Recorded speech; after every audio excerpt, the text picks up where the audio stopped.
We're actually thinking he was going to be a pet first, but realized he's going to be a fantastic service dog.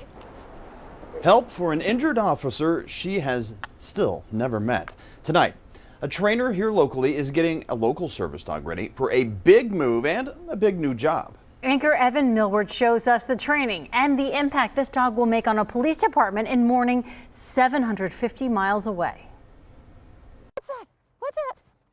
Like any pup on one of our recent rare dry days, Sit. 2-year-old Zeus is out to stretch his legs. He's also out to test his skills around strange people and other dogs. We want every service dog to be good in public. That's very, very important.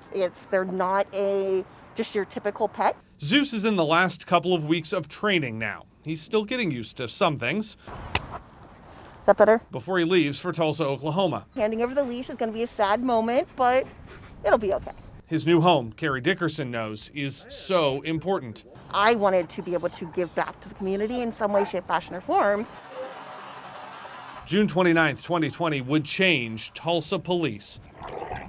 Officer Aresh Zarkeshan had been solo on the job just 6 weeks when he pulled over a car.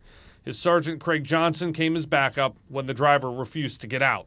After minutes of back and forth, investigators say the driver shot both officers, killing Johnson. Zarkeshan spent 4 months in rehab out of state. He's now back on light duty. Thank you for everything you've done for me and my family. I'm just happy to be home. Zeus will soon be there too. Good boy. A buddy of mine said, "Hey, I work with this officer." And I went, "Okay."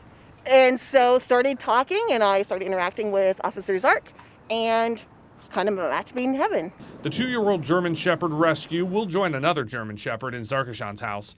That I really, really wanted to make sure that he could get a dog that would be perfect for him. But Zeus isn't just a pet. And sit. This training takes time. There is a lot to learn. Out in public, he needs to be as proper as possible. So when you're at restaurants, there's no begging at the table. He does sit underneath. They call that tuck. Here he is practicing under Dickerson's desk. He is also trained to alert to trauma and stress in people around him. All of this is normally hugely expensive. I don't have $20,000 in the bank. I don't know many people that do. So Dickerson and her White Line Canine Group have a plan to make it more accessible. The idea is to transform rescue dogs into service dogs. The White Line refers to the thin white line for EMS. Dickerson has been in it for 20 years. As a medic, we always help cops. They will hit the road this weekend. Now, Officer Zarkeshan isn't doing interviews as the case against the man accused of shooting him progresses, but he did write to me to say that he is, quote, anxious to meet them both. He says having Zeus by his side will give him some peace of mind. Downtown, I'm Evan Millward, WCPO 9 News.